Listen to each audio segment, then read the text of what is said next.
भाग रे बुढ़वा भाग, लागल यूट्यूब आग। काफ़ी आप लोग को मैं बता दे रहा हूँ, खेसारी भैया जी का एक सॉन्ग आ रहा है और काफ़ी बवाल मचाएगा ये सॉन्ग, ठीक है। और इस सॉन्ग को लिखे हैं अखिलेश कश्यप जी ने, ठीक है भाई लोग। और काफ़ी बवाल मचा रहा है यूट्यूब पे ये सॉन्ग।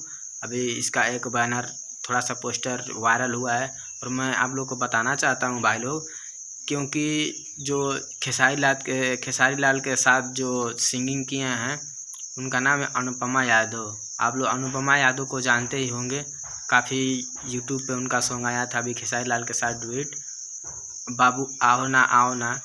तो वही सिंगिंग करेंगे खेसारी लाल के साथ। और भाई हमें उम्मीद है कि आप लोग उस सॉन्ग को देखेंगे।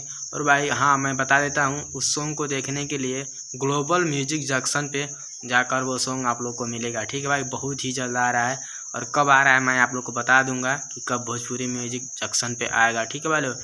और जो भी नए हैं प्लीज़ हमारे चैनल को सब्सक्राइब करें भाई।